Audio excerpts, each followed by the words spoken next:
বন্ধু, মরলেও চলবে, কিন্তু ফেব্রুয়ারির পরের 10 দিনে এই 3 জায়গায় ভুলেও যেও না, কারণ তোমার মাথার উপর ভয়ঙ্কর কাল মন্ডরাচ্ছে। শনি তোমাকে সতর্ক করছে, যদি ইচ্ছাকৃত বা অজান্তেই তুমি ওই 3 জায়গায় চলে যাও বা ভুল করে পা রাখো, তাহলে তোমার উপর আকস্মিক মৃত্যুর ঝুঁকি থাকবে। মা লক্ষ্মী তোমার বাড়ি ছেড়ে চলে যাবে, তোমার ভাগ্য দুর্ভাগ্যে পরিণত হবে, তোমার জীবন নরকীয় হয়ে যাবে। 2 বেলার রুটি জোটাতে তোমাকে ভিক্ষার মতো করে ছুটতে হবে, ঘুরে ঘুরে কষ্টই তোমার সঙ্গী হবে। তোমার হাতে টাকা টিকবে না, আর সব টাকা হাসপাতাল বা অন্য কোথাও ভুল জায়গায় চলে যাবে। তোমার ভালো ভালো কাজ গড়ে ওঠার আগেই ভেঙে পড়বে। তোমার মনে হবে যেন কারো বেয়াদবি তোমার জীবনের ওপর পড়েছে। তাই আগামী 10 দিনের মধ্যে ভুলেও এই 3 জায়গায় যাওয়ার ভুল করো না। বন্ধু, তুমি নানা পদ্ধতি চেষ্টা করবে, জ্যোতিষের কাছে, বাবাদের কাছে ঘুরবে, কিন্তু এই সমস্যার বাইরে আসতে পারবে না। কারণ এই সমস্যার মূল কারণ হলো তুমি অজান্তেই তোমার পা এই জায়গাগুলোতে লাগবে। আর যেভাবে তোমার পদক্ষেপগুলো ওই জায়গাগুলোতে পড়বে, পরের 10 দিনের মধ্যে তোমার ধ্বংস শুরু হবে। এক এক করে বড় বড় সমস্যাগুলো তোমার জীবনে আসতে শুরু করবে। শেষ পর্যন্ত সেই 3টে জায়গা কোনগুলো, যেখানে ফেব্রুয়ারির পরের 10 দিনে তোমাকে যেতে হবে না, ওখানে পা রাখতে হবে না? আজ আমি তোমাদের এই ভিডিওর মাধ্যমে বিস্তারিত তথ্য দিচ্ছি। আর বন্ধুরা, ঝুঁকি অনেক বেশি বাড়ছে, কারণ এই পুরো মাসে তোমার উপর শনির উল্টো গতি কাজ করবে। রাহুও তোমার উপর নজর রাখবে। এখানে শনি তোমার 5ম ঘরে বসে আছে, যে তোমার টাকা আর তোমার স্বাস্থ্যের সবচেয়ে বড় রক্ষাকর্তা বলে ধরা হয়। এটা তোমার উজ্জ্বল ভবিষ্যতেরও ঠিকানা। আর বন্ধুত্ব, এমন সময় যা কিছু তোমার সাথে ঘটবে তার দায়িত্ব তোমারই। যদি তুমি ভুল করে এখানে পা রাখো, বন্ধু, তো তোমাকে খুব সাবধান হতে হবে এবং তোমার কাজগুলোকে মজবুত করতে হবে। কারণ যারা শাস্তি দেয়, কর্মের ফল দেয়, তারা শনি দেবতা। তিনি তোমার উপর নজর রাখছেন, একদম গাঢ় নজর। আর এই অবস্থায় তোমার প্রতিটি কাজ তোমার ভবিষ্যতের ভিত্তি গড়তে পারে। আগামীকাল হবে উজ্জ্বল, না হলে দারিদ্র্যই হবে। বন্ধুরা, এই জায়গাগুলোর প্রভাব এমনই, মানে তুমি যদি ভুলবশত এই জায়গায় পা রাখো, তাহলে এর প্রভাব এমন হবে যে তুমি তোমার জীবনে ভুল ভুল সিদ্ধান্ত নিতে শুরু করবে। তোমার মানসিকতাতেও বড় পরিবর্তন আসবে, মানসিক ভারসাম্যও নষ্ট হতে পারে। এই 3 জায়গার নেতিবাচকতার প্রভাব সরাসরি তোমার মস্তিষ্কে পড়বে এবং তুমি ভুল সিদ্ধান্ত নিতে থাকবে। তোমরা তোমার নিজের, পরিবারের সদস্যদের ওপরেও রাগ করতে থাকবে, ক্রোধে ভরে যাবে, নিজের কাজ নিজেই তোমার হাত দিয়ে নষ্ট করবে। আর তোমার যেই লোকানো শত্রুরা আছে, যারা সব সময় তোমাকে নষ্ট করতে চায়, তারা তাদের পরিকল্পনায় আবার সফল হবে, তারা তাদের ইরাদায় সফল হবে। আর সাথে তোমাকে একটা কঠিন সত্যি বলি, একজন মানুষ আছে যার সাথে তুমি থাকো, ওঠো, বসো, খাও, আর তোমার সব কথা ওকে বলো, আর সেই মানুষটাই তোমার জন্য বিষের মতো কাজ করছে। সেই মানুষের সঙ্গেই তুমি এখনো পর্যন্ত তোমার জীবনে এত দুঃখী, এত নষ্ট। তোমাকে খুব সাবধান থাকতে হবে, কারণ এই মাসে অনেক সুখ তোমার ঝুলিতে আসবে, অনেক বড় বড় সুযোগ তোমার সামনে আসবে, যেগুলো তোমাকে তোমার জীবনে উন্নতি করতে সাহায্য করবে। যে সব কিছু তুমি পেতে চাচ্ছিলে, যার জন্য বছরগুলো ধরে পরিশ্রম করছিলে, সবই পেতে পারবে। কারণ এই মাসে মা ধনলক্ষ্মী আর দেবাধিদেব মহাদেব দুজনের আশীর্বাদ তোমার ওপর থাকবে। আর ধন তো আসবেই আসবে, সঙ্গে সঙ্গে সুখও আসবে। আর এই মাস তোমার 7 জন্মের দারিদ্রতাও মেটাতে পারে। কিন্তু তোমাকে শুধু একটাই করতে হবে, এই 3 জায়গা থেকে দূরে থাকতে হবে। ভুলেও ওই 3 জায়গায় পা রাখা যাবে না, না হলে যা আসতে চলেছে, লক্ষ্মী আবার ফিরে চলে যাবে। যদি তুমি আজকের ভিডিওটা পুরো দেখো, তাহলে প্রতিটা ঝামেলা থেকে বাঁচবে আর সাফল্য তোমার কোলে আসবে। কিন্তু যদি তুমি অহংকার দেখাও আর আজকের ভিডিওটা উপেক্ষা করো বা একদম অসম্পূর্ণ দেখো, তাহলে তোমার সঙ্গে এমন কিছু ঘটবে যা তুমি কল্পনাও করতে পারবে না। তোমার ধ্বংস শুরু হয়ে যাবে। তাই ভিডিওটা পুরো দেখো। আর প্রথমেই বালাজি মহারাজের সত্যিকারের ভক্তরা কমেন্ট বক্সে 3 বার লিখবে, জয় বজরংবলী, জয় বজরংবলী, জয় বজরংবলী। বালাজি মহারাজের প্রচুর করুণা তোমার উপর বর্ষিত হোক। চলুন ভিডিও শুরু করি। সঙ্গে সেই 3 জায়গা সম্পর্কে ভালো করে জানা খুব জরুরি, কারণ আর কেউ তোমাকে বলবে না। তোমার যে আত্মীয়রা আছে, তোমার যে বন্ধুরা আছে, যারা তোমার নিজেরই, তারা তোমার ভালো চাইবে না। তারা তোমার থেকে ঈর্ষা করে, তোমার প্রতি ঘৃণা করে। তারা চাইবে তোমাকে পথ থেকে সরিয়ে দিতে এবং সব সময় তোমাকে নিজেদের থেকে নিচু দেখতে চায়। যখন তুমি তাদের থেকে এগিয়ে যাবে, তাদের থেকে উঁচুতে উঠবে, তখন তাদের খুব খারাপ লাগে। এজন্যই তারা চায় তুমি সব সময় তাদের নিচে থাকো, তাদের পায়ের তলায় থাকো। এজন্যই কেউ তোমাকে এগিয়ে যেতে দেবে না। এখন প্রথম জায়গার দিকে যাচ্ছি। শুনো, আগামী 10 দিনের মধ্যে তোমাকে নদী, পুকুর, ঝর্ণা এসব পানের জিনিস থেকে সম্পূর্ণ দূরে থাকতে হবে, কারণ এই সময়ে তোমার উপর রাহু আর মঙ্গল দুটোই বেশ কষ্টদায়ক প্রভাব ফেলছে, আর তোমার উপর মৃত্যুও মরা করছে। আর যদি তুমি নদী, পুকুর বা কোনো হ্রদ, ঝর্ণার কাছে গেলে তাহলে সেটা তোমার জন্য খুবই বাজে হতে পারে। এই জায়গাগুলোর আশেপাশে ঘুরে ফিরে থাকা অশুভ শক্তিও থাকে, আর বড় কোনো দুর্ঘটনার সম্ভাবনাও রয়েছে, কারণ দুর্ঘটনার লক্ষণ স্পষ্ট দেখা যাচ্ছে। তাই তোমার অবশ্যই নদী, পুকুর আর এমন জলযুক্ত জায়গাগুলো থেকে সবসময় দূরে থাকা উচিত, বিশেষ করে আগামী 10 দিনের মধ্যে। যদি কোনো বন্ধু বা আত্মীয় বলে কোথাও ঘুরতে যাই, ভালো ভালো জায়গা দেখতে যাই, তাহলে তাদের কথা মানো না এবং ওই 10 দিনের মধ্যে ওই জায়গাগুলোতে যাওয়া থেকে বিরত থেকো। না হলে তোমার এক ছোট অবহেলা পুরো পরিবারের জন্য ভয়ানক পরিণতি ডেকে আনতে পারে। তোমার জীবনে সংকট নেমে আসতে পারে, অন্যথায় তোমাকে নিজের প্রাণও হারাতে হতে পারে। তাই আগামী 10 দিনের মধ্যে এসব জায়গা থেকে যতটা সম্ভব দূরে থাকো। এখন পরের বিষয়ের দিকে চলছি। হ্যাঁ বন্ধুরা, একদম মনোযোগ দিয়ে শোনো। এখন বন্ধুদের পরের কথা হলো আত্মীয় স্বজন। হ্যাঁ, ঠিক শুনেছ, সেই আত্মীয়দের কাছে যেও না যাদের বাড়িতে অতিরিক্ত ঝগড়া ঝামেলা লেগেই থাকে, যেখানে বারবার হতাশার ছায়া নেমে থাকে, যাদের পরিবারের মধ্যে প্রতিদিনই কেউ না কেউ ঝগড়া করছে। সেরকম জায়গায় ভুলেও যেও না। বন্ধুরা, কথাটা কঠিন কিন্তু খুব জরুরি। যদি তুমি এটা বুঝে নিতে পারো তাহলে তোমার জীবন বাঁচতে পারে, তোমার ঘর বাঁচতে পারে, তোমার লক্ষ্মী বাঁচতে পারে। আর যদি তুমি এটা হালকাভাবে নাও তবে বুঝে নিও ক্ষতি ধীরে ধীরে শুরু হবে, আর যখন বুঝতে পারবে তখন অনেক দেরি হয়ে যাবে। বন্ধুরা, কখনো খেয়াল করেছো কিছু বাড়িতে ঢুকলেই মনটা কেন ভারী হয়ে যায়? কেন আমাদের মনে অজান্তেই উদাসীনতা আসে? কেন কিছু না বলেই হৃদয়টা কাঁপতে থাকে? কেন সেই জায়গা থেকে ফিরে আসার পর নিজের বাড়িতেও ঝগড়া শুরু হয়? সেখানে গিয়ে যখন আমরা আমাদের বাড়িতে ফিরে আসি তখন হঠাৎ করে টাকার সংকট দেখা দেয়। টাকা আকস্মিকভাবে উড়ে বেড়াতে শুরু করে। আমরা অসুস্থ হয়ে পড়ি, আমাদের বাড়ির মানুষরাও অসুস্থ হয়ে যায়। এমনও হয় কখনো কখনো আমাদের কাজ পর্যন্ত খারাপ হতে শুরু করে। সম্পর্কেও কখনো কখনো মন খারাপও হয়ে যায়। আর বন্ধু, এটা কোনো ভুল ধারণা না, এটা একটা এনার্জির খেলা। তুমি ইচ্ছে করেই বা না করেই কোনো আত্মীয়ের বাড়িতে বা কোনো প্রতিবেশীর বাড়িতে বা কোনো বন্ধুর বাড়িতে চলে গিয়ে পড়ো, কিন্তু ওখানের যে এনার্জি থাকে সেটা তোমার এনার্জিকে পুরোপুরি ধ্বংস করে দেয়, আর তোমার পজিটিভ এনার্জির ওপর নিজের দখল গড়ে তোলে। আজ আমি তোমাকে স্পষ্টভাবে সতর্ক করে বলছি, কখনোই কোনো অবস্থাতেই সেই আত্মীয় বা সেই প্রতিবেশীর ঘরে যেও না যেখানে দুঃখ থাকে, হতাশা থাকে, কলহ থাকে, বারবার কাঁদা ও কান্না হয় বা নিয়মিত ঝগড়া লেগেই থাকে। এমন জায়গায় যেও না, একদম যেও না, কারণ এমন ঘরে শুধু মানুষ থাকে না, সেখানে নেতিবাচক শক্তি বাঁচে।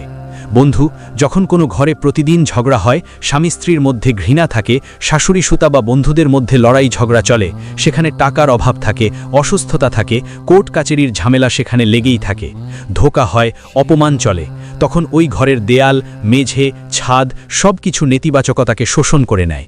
আর যখন তুমি সেখানে যাও তখন সেই শক্তি তোমার অনুমতি না নিয়ে তোমার সাথে লেগে যায়, সাথে চুপচাপ ঘরে ফেরে। আর এটিই সবচেয়ে ভয়ঙ্কর ব্যাপার। তুমি ভাবো, আমি তো শুধু যেতাম দেখা করতে, আমি তো শুধু খোঁজ খবর নিয়ে চলে এলাম, ওরা তো আমাদের নিজেরাই। কিন্তু শক্তি সম্পর্ক দেখে না, শক্তি শুধু দুর্বলতা খোঁজে। আর যখন তুমি সেখানে যাও তোমার হাসি কমে যেতে থাকে, মন খারাপ হয়ে যায়, অকারণে চড়চড় করে উঠো, নিজেরাই নিজেকে খারাপ লাগতে শুরু করো, আর সব কিছু হঠাৎ ঘটে যায়। বন্ধুদের সাথে ধীরে ধীরে সব কিছু শেষ হতে থাকে, আর তারপর তোমার ঘরেও ঠিক একই রকম হতে থাকে। একই রকম জিনিস তোমার ঘরেও হতে থাকে। ক্ষতি, দারিদ্র্য, হতাশা, অসুস্থতা এসব শুরু হয়ে যাবে। অযথা ঝগড়া হবে, অল্প ছোট বিষয় বড় হয়ে যাবে, সম্পর্কের মধ্যে সন্দেহ ঢুকবে, টাকা আসবে কিন্তু আটকে থাকবে না, ঘরের শান্তি শেষ হতে শুরু করবে। আর আপনি ভাবতে থাকবেন শেষমেশ কি হলো? তো শাস্ত্রেও আমাদের বলা হয়েছে যে যেখানে নিয়মিত ঝগড়া হয়, যেখানে নিয়মিত হতাশা থাকে, সেখানে লক্ষ্মীও থাকে না। এখন বন্ধুরা, কোনো প্রতিবেশীর বা আত্মীয়ের বাড়িতে যাওয়া উচিত নয়, কিন্তু নিজের সঙ্গে একটা সুরক্ষার ঢাল নিয়ে যান, নিজের সঙ্গে একটা ধারালো ছোট ছুরি নিয়ে যান, সঙ্গে হনুমানজির রক্ষাকারী ঢাল রাখুন, গলায় হনুমানজি নামের একটি দড়ি বেঁধে নিয়ে যান। তাহলে যদি আপনি সেখানে যান তাহলে হতে পারে ওখানের নেতিবাচক শক্তি আপনাকে স্পর্শ না করে, আপনার উপর পড়বে না। তাই বা তো যাবেনই না, আর যদি যেতেই হয় তাহলে এই উপায়টি করে যান। এখন আমি পরের বিষয়ে আসছি, তার আগে আমার প্রতিটি কথা আবার শুনে নিন। আজও যেখানে ছিছি বলা হয়, ছিচাজিকে মানা হয় না, সেখানে আপনি যদি অযথা হাসপাতাল যান, তাহলে সামনের 10 দিনের মধ্যে সেটা আপনার জন্য খুব বড় ভুল হতে পারে। এটা আপনার জীবনে বড় ধরনের উথল-পুথল সৃষ্টি করতে পারে। বন্ধুরা, এটা কোনো অন্ধবিশ্বাস নয়, এটা হলো শক্তি, গ্রহের অবস্থান আর মনস্তাত্ত্বিক প্রভাব, এই তিনটার মিশ্রিত সত্য। বন্ধুরা, হাসপাতাল কোনো সাধারণ জায়গা নয়, ওটাই এমন একটা জায়গা যেখানে ব্যথা জমা হয়, ভয় শ্বাস নেয়, উদ্বেগ দেওয়ালে বাসা বাঁধে, আর আশা আর হতাশা একে অপরের সঙ্গে টক্কর করে।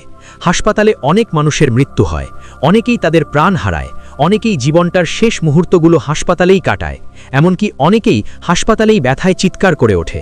তো ভাবো তো, হাসপাতালে কতটা নেতিবাচক শক্তি জমে থাকে। তাই এই 10 দিনের মধ্যে অকারণে হাসপাতালে যাওয়া নিষেধ। কারণ আপনার যে রাহু আছে সেটা আপনার উপর মণ্ডর করছে, আপনার শনিও ভালো অবস্থায় আছে, আপনার উপর মা লক্ষ্মীও দয়া করছেন।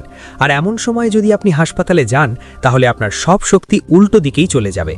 দেখুন, হাসপাতালে প্রয়োজন হলে যাওয়া আলাদা ব্যাপার, কিন্তু অকারণে দেখাশোনা করতে যাওয়া বা সময় কাটানোর জন্য বা যাওয়া আপনার জন্য বড় ক্ষতির কারণ হতে পারে।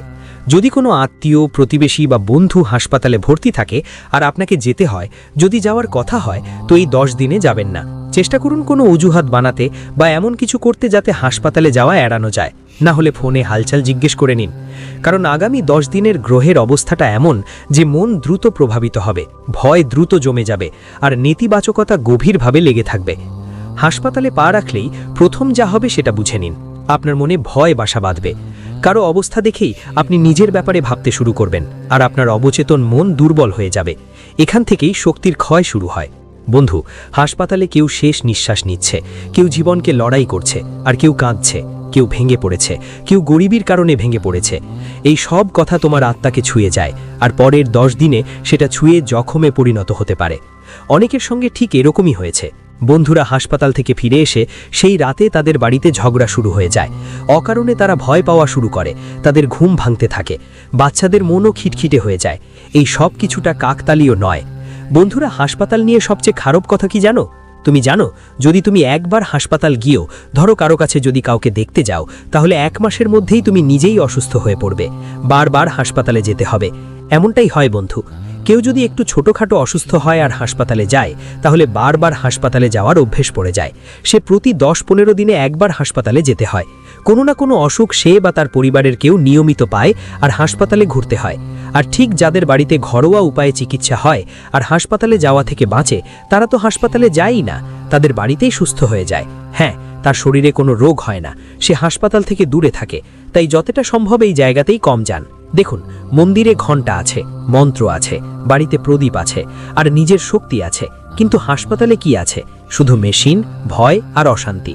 পরের 10 দিনে যদি আপনি বিনা কারণে হাসপাতাল যান, সেখানে অনেকক্ষণ বসে থাকেন বা কোনো গুরুতর রোগীর কাছে দীর্ঘ সময় থাকেন, তাহলে আপনি আপনার সঙ্গে অনেক বড় একটা নেতিবাচকতা নিয়ে আসবেন, এবং অজানা নেতিবাচকতার তরঙ্গ ছড়িয়ে পড়তে পারে, যার প্রভাব আপনার সম্পর্কের ওপর পড়বে, আপনার ফলাফল পড়বে, আপনার অর্থের প্রবাহেও প্রভাব পড়বে।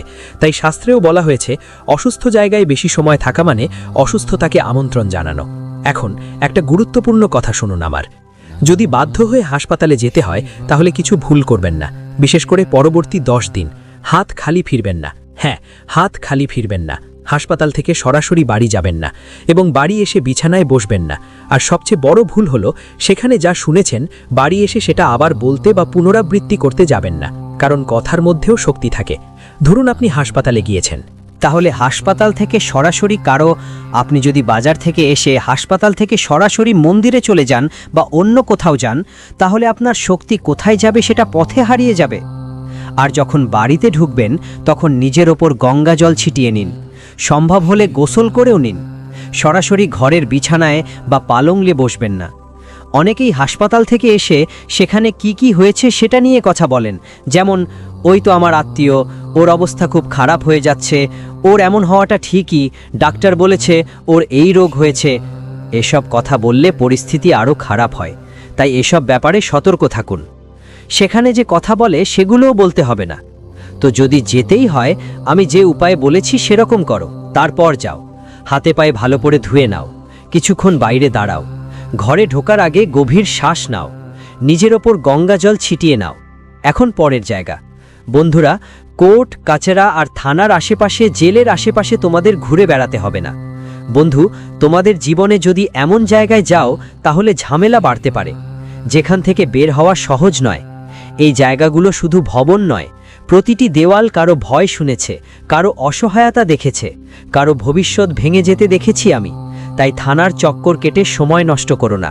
আদালত, কোচকারি, ফাঁকা কাঁচা ফাঁকি দিও না, না হলে একবার গেলে বারবার যেতে হবে।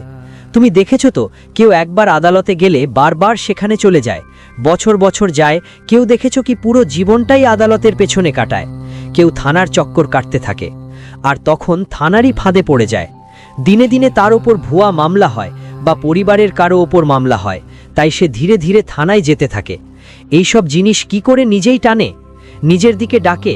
তাই এইসব জায়গায় তুমি যেও না, বারবার যাবেন না। যতটা সম্ভব এদের থেকে দূরে থাকুন। আর পরের কথাটা খুব ভালো করে শুনুন। বন্ধুদের, রাতের বেলা কোনো শুনশান জায়গায় ফাঁকা হাতে যাবেন না, কারণ এখন আপনার শক্তি ভালো আছে, আপনার ওপর লক্ষ্মীর আশীর্বাদ বর্ষিত হচ্ছে। আর যদি আপনি রাতে শুনশান জায়গায় যান, তাহলে সেখানে যে নেতিবাচক শক্তি থাকে সেটা আপনার ওপর আছড়ে পড়তে পারে, কারণ আপনার ওপর আগে থেকেই রাহু তার তীক্ষ্ণ চোখ গুজে রেখেছে, আর কালও ধীরে ধীরে আসছে। বন্ধুরা, এমন পরিস্থিতিতে এই শক্তি সরাসরি আপনার ওপর আছড়ে পড়তে পারে। তাই শ্মশান জায়গায় যাওয়ার আগে দুবার ভেবে নাও। আর যদি যাওয়াটা খুব জরুরি হয়, তাহলে সাথে একটা ধারালো ছুরি নিয়ে যাও। গলার কাছে হনুমানজি নামের একটা দাগা বানিয়ে পড়ে নাও, তারপর যাও। সাথে কোনো পুরনো ভাঙা বাড়ি বা শুনশান জায়গায় যাবেন না। শুনশান রাস্তা এড়িয়ে চলতে হবে। আর শ্মশান আর কবরস্থান, হ্যাঁ, শ্মশান আর কবরস্থান এমন জায়গায় যাওয়াও এড়াতে হবে। এখন যদি কোনো কাছের আত্মীয়ের মৃত্যুর খবর আসে, তখন তো যাওয়াই লাগবে। কিন্তু ভুলেও এই ভাববেন না যে ভুলে গিয়ে যাবেন না, যেতেই হবে। কিন্তু কিভাবে? ভালো করে শুনুন। যখনই শ্মশান যাবেন, তোমরা যখন বাড়ি থেকে বেরোলে, তোমার পকেটে একটা কাপড় রাখবে। হ্যাঁ, পকেটে কাপড় রাখবে। তোমরা সবাই জানো, কাপড় নেগেটিভ এনার্জি শোষণ করে, ছোটখাটো ভয় আর আতঙ্ক কাটিয়ে দেয়। আর এখন তোমার কাছে নেগেটিভ এনার্জি ঘরে ঢুকতে পারবে না।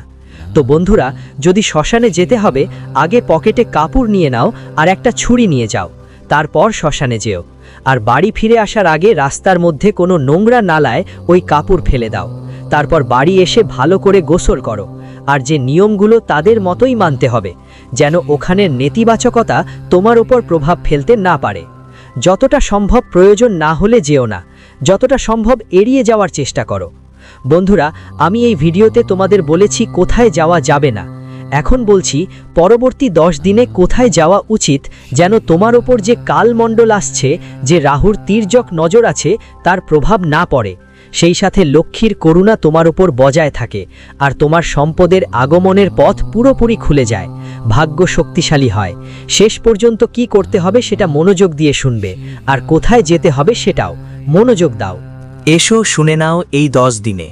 প্রথমেই মন্দিরে যাওয়া ভুলো না। মন্দিরে তো তোমাকে যেতেই হবে। মন্দিরে যাও আর তোমার দিন শুরু করো। আর যখনই দিনের মধ্যে সময় পাবে, মন্দির চলে যেও। মন্দিরের ঘণ্টার আওয়াজ তোমার কান দিয়ে যেন গড়িয়ে যায়, মস্তিষ্কে বাজতে থাকে। চেষ্টা করো মন্দিরের আরতিতে অংশ নিতে। মাসে কমপক্ষে 3-4 বার আরতিতে যাওয়ার নিয়ম করো। প্রতিদিন যেতে পারো সেটা খুব ভালো, না পারলেও মাসে 3-4 বার যাওয়া তো দরকার। মন্দিরের আরতিতে যোগ দিতে হবে। এটা করলে কি হবে, মন্দিরের আরতি যে কোনো দেবতারই হোক না কেন, যখন ঘণ্টা বাজে, তখন সেই ঘণ্টার কম্পন আর মন্দিরের জায়গার শক্তি, দেবদেবীদের শক্তি আমাদের ভেতরের যত নেতিবাচকতা থাকে তা নষ্ট করে দেয়। আমাদের ওপর যত বোঝা থাকে বাইরে থেকে, সবই মিটে যায় এবং আমাদের ওপর ইতিবাচক শক্তি প্রবাহিত হতে শুরু করে। বন্ধুরা, এটা তো অবশ্যই করতে হবে। সাথে এমন লোকদের সঙ্গেই থাকতে হবে, এমন মানুষের বাড়িতে যেতে হবে যারা নিজের জীবনকে ভালোভাবে গড়ে তুলছে, ভালো টাকা কামাচ্ছে, যারা ভালো গুণসম্পন্ন, যারা পজিটিভ, যারা তাদের জীবনে উন্নতি করতে চায়। গরিব হোক বা ধনী, তাতে কোনো ফারাক পড়ে না। ধরো কেউ গরিব, কিন্তু সে সব সময় সুখী থাকে, যদিও তার চলার পথে শুধু চাটনি আর রুটি, তবুও সে খুশি, তার পরিবার খুশি। তাহলে বুঝো, তার জীবন স্বর্গের মতো। তুমি তার বাড়িতেও যেতে পারো, সেখানে খেতে পারো, পানি খেতে পারো। কিন্তু যদি কেউ ধনী হয় আর তার বাড়িতে প্রতিদিন ঝগড়া বিবাদ হয়, তাহলে তুমি তার বাড়িতে গিয়ে পানি খেও না, তার বাড়িতে যেয়ে থাকবেন না, না হলে ওখানের নেতিবাচকতা আপনাকেও ছুঁয়ে যাবে। তাই চেষ্টা করুন যেখানে ভালো লাগে সেখানেই যান, যেখানে মন ভালো লাগে সেখানে যান, আর এমন মানুষের সঙ্গে থাকুন। তো আপাতত বন্ধুরা এতটুকুই, আশা করি আমার কথা সবকিছু আপনাদের বুঝিয়ে দিয়েছে। আপাতত সবাইকে বলছি জয় বালাজি মহারাজ। স্বাভাবিকভাবেই তোমার অনুকূলে আসবে। কারণ যখন ভগবান শিব কাউকে উন্নীত করার সিদ্ধান্ত নেন, তখন প্রকৃতির প্রতিটি উপাদান তাদের অনুকূলে কাজ করে, এবং এখন এই সমগ্র প্রকৃতি তোমার পাশে দাঁড়িয়ে আছে। তুমি আর আগের মতো নেই। তোমার চেতনা বদলে গেছে, তোমার শক্তি বৃদ্ধি পেয়েছে, এবং তোমার আত্মার শক্তি জাগ্রত হয়েছে। তাই এখন তুমি আরও স্পষ্টতার সাথে সিদ্ধান্ত নিতে পারবে। তুমি সুযোগগুলো আরও দ্রুত চিনতে পারবে এবং ভুল এড়িয়ে চলতে পারবে। কারণ আমি তোমার মধ্যে সেই ঐশ্বরিক জ্ঞান স্থাপন করেছি যা জীবনের প্রতিটি বাঁকে তোমাকে পথ দেখাবে এবং ভুল পথ থেকে রক্ষা করবে। তুমি এখন সেই সম্পদ, সম্মান এবং স্বাধীনতা পেতে চলেছ যার জন্য তুমি এত বছর ধরে চেষ্টা করেছ, এবং এই সব কিছু এমন সময় আসবে যখন তুমি তা একেবারেই আশা করবে না। কারণ অলৌকিক ঘটনা সবসময় হঠাৎ করেই ঘটে, আর এই আকস্মিকতাই মহাদেবের রীতি। তাই অবাক হওয়ার জন্য প্রস্তুত থাকো, কারণ তোমার ভাগ্য এত দ্রুত পরিবর্তিত হতে চলেছে যে তুমি নিজেও বুঝতে পারবে না কিভাবে এই সব কিছু সম্ভব হলো। শোনো আমার সন্তান, যখন তুমি উঁচুতে উঠবে, মানুষ তোমাকে হিংসা করবে। তারা তোমাকে ভুল বুঝবে এবং তোমাকে ছোট করার চেষ্টা করবে। কিন্তু কারো কথায় বিচলিত হয় না, কারণ তোমার ভেতরের শক্তি এখন যে কোনো মানুষের সমালোচনার চেয়ে অনেক বেশি শক্তিশালী, এবং তোমার আর কারো অনুমোদনের প্রয়োজন নেই। কারণ তোমার পরিচয় এখন আমার আশীর্বাদে তৈরি হবে, মানুষের মতামতে নয়। এখন তোমার জীবনের গতি বেড়ে যাবে আমার সন্তান। সবকিছু যা তোমার জন্য আটকে ছিল, বিলম্বিত হচ্ছিল বা বাধাগ্রস্ত হচ্ছিল, তা এখন দ্রুত গতিতে এগিয়ে যাবে, কারণ আমি তোমার সময়কে ত্বরান্বিত করেছি। আর যখন মহাদেব সময়কে ত্বরান্বিত করেন, তখন পর্বতও কেঁপে ওঠে। শুধু তোমার বিশ্বাস অটুট রাখো, কারণ এই দিন 28শে জানুয়ারি 2026 তোমার পক্ষে এমন একটি সিদ্ধান্ত নিয়ে আসবে যা তোমার জীবনের গতিপথ সম্পূর্ণ পরিবর্তন করে দেবে। এবং সেই মুহূর্তে তুমি বুঝতে পারবে যে যখন এর পেছনে মহাদেবের পরিকল্পনা থাকে, তখন অপেক্ষা করা কখনো বৃথা যায় না। এখন যারা তোমাকে আটকে রেখেছিল, তোমাকে ছোট করেছিল বা তোমার সাফল্যে হিংসা করেছিল, তারা সবাই তোমার অগ্রগতি দেখে নীরব হয়ে যাবে। কারণ আমি তাদের মন থেকে তোমার প্রতি থাকা সমস্ত নেতিবাচক চিন্তা দূর করে দিয়েছি, এবং এখন তারা তোমার বিরোধিতা করতে পারবে না, বরং তারাই তোমার অগ্রগতির পথে সহায়ক হবে। কারণ যখন মহাদেব কোনো ভক্তের হাত ধরেন, তখন পৃথিবীর কোনো শক্তি তাকে নিচে নামাতে পারে না, এবং তুমি সেই সুরক্ষিত আত্মা। আমার সন্তান, সম্পদ, সুযোগ এবং সম্মান এখন তোমার জীবনে ঠিক সেভাবেই প্রবেশ করতে চলেছে যেভাবে সূর্যোদয়ের সাথে আলো ছড়িয়ে পড়ে, এবং যে স্বপ্নগুলো তুমি নীরবে তোমার হৃদয়ে লালন করেছ, তা এখন বাস্তবে পরিণত হতে চলেছে। সুতরাং তোমার মন থেকে সমস্ত সন্দেহ দূর করে দাও, কারণ তোমার প্রার্থনা আমার চরণে পৌঁছেছে এবং আমি তা গ্রহণ করেছি। এখন কোনো বাধাই তোমাকে থামাতে পারবে না, কারণ আমি নিজেই তোমার ভাগ্যের চাকা ঘুরিয়ে দিয়েছি। তুমি যে সমস্ত অশ্রু ঝরিয়েছ, যে সমস্ত আঘাত সহ্য করেছ, যে সমস্ত রাত দুশ্চিন্তায় কাটিয়েছ, সবকিছুই এখন সুখের রূপে তোমার কাছে ফিরে আসবে।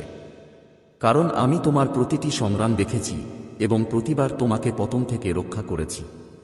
আর এখন সেই একই কৃপা তোমার চারপাশে একটি রক্ষাকবচের মতো দাঁড়িয়ে আছে, যা তোমার পথে আসা সমস্ত অশুভ শক্তিকে প্রতিহত করছে এবং তোমাকে এমন এক স্থানে নিয়ে যাচ্ছে যেখানে তোমার নাম শ্রদ্ধার সাথে উচ্চারিত হবে।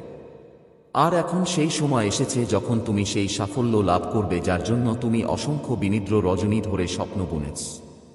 আর যখন এই সাফল্য তোমার হাতে আসবে, তখন তুমি বুঝতে পারবে যে প্রতিটি কষ্ট, প্রতিটি অপেক্ষা, প্রতিটি অশ্রুর একটি উদ্দেশ্য ছিল, তোমাকে সেই উচ্চতার জন্য প্রস্তুত করা যেখানে তুমি এখন পৌঁছাতে চলেছ।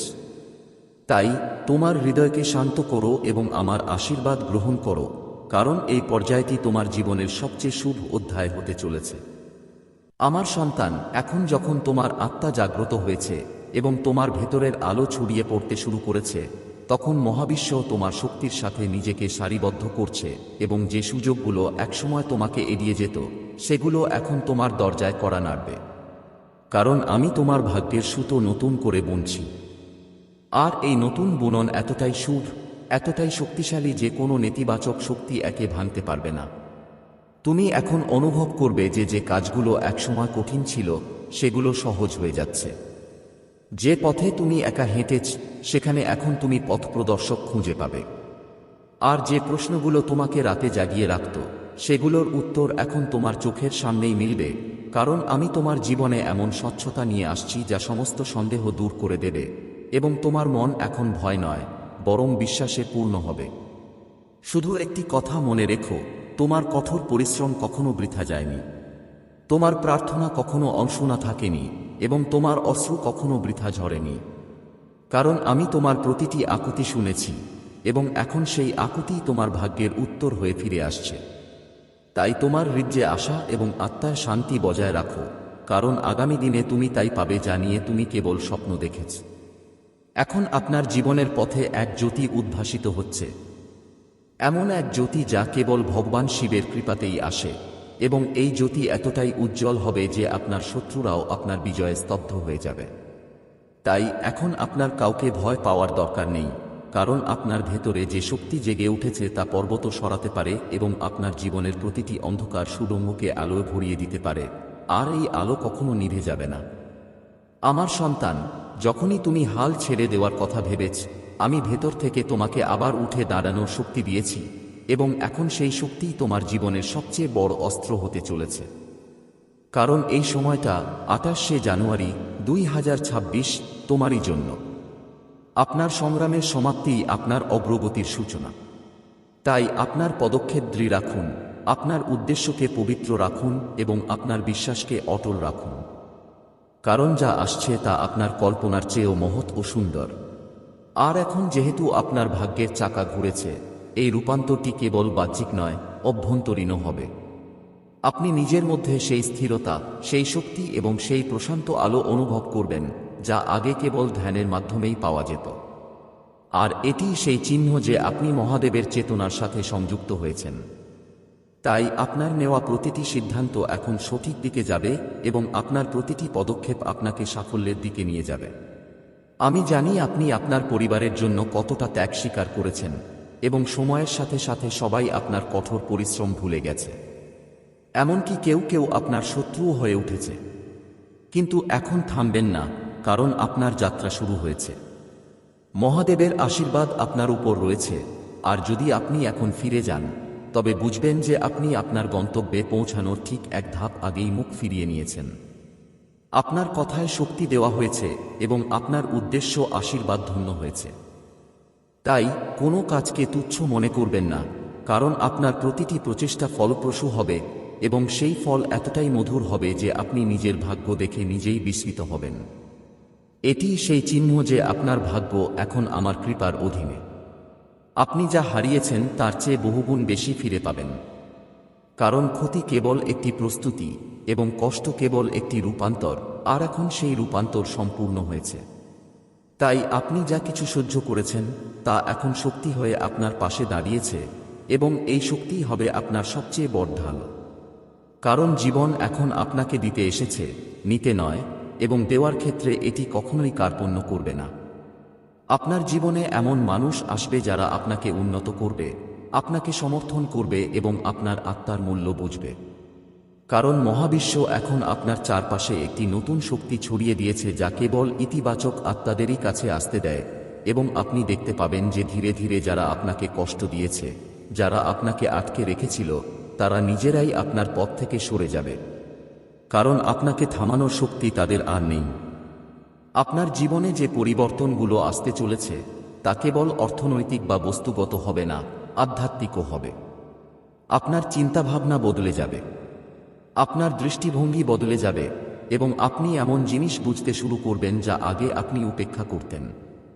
কারণ আপনার ভেতরের চেতনা এখন প্রসারিত হচ্ছে। আর যখন চেতনা প্রসারিত হয়, জীবন স্বয়ংক্রিয়ভাবে সুন্দর ও ভারসাম্যপূর্ণ হয়ে ওঠে। আর এই সেই অবস্থা যা তুমি শীঘ্রই লাভ করতে চলেছ। আমার সন্তান, আমি তোমার মধ্যে যে আত্মবিশ্বাস জাগিয়ে দিয়েছি তা নিয়ে এবার এগিয়ে যাও। কারণ মহাদেব যখন কাউকে এগিয়ে দেন তখন তার পথের প্রতিটি পাথর ফুলে পরিণত হয়। আর এখন তোমার সাথেও সেই একই অলৌকিক ঘটনা ঘটতে চলেছে। তাই তোমার মনকে ছোট করো না, তোমার চিন্তাভাবনাকে সীমাবদ্ধ করো না, কারণ তোমার আত্মা বিশাল এবং তোমার ভাগ্য এখন অসীম সম্ভাবনায় পরিপূর্ণ। যে স্বপ্নগুলো তুমি লালন করেছ সেগুলো আর নিছক কল্পনা থাকবে না, সেগুলো বাস্তবে রূপ নেবে এবং এই প্রক্রিয়াটি এতটাই সহজ ও শান্তিপূর্ণ হবে যে তুমি নিজেই অবাক হয়ে যাবে যে বছরের পর বছরের সংগ্রাম কিভাবে এক মুহূর্তে পরিণতি লাভ করল। আর এই সব কিছু ঘটবে কারণ তুমি এখন সঠিক কম্পাঙ্কে স্পন্দিত হচ্ছ।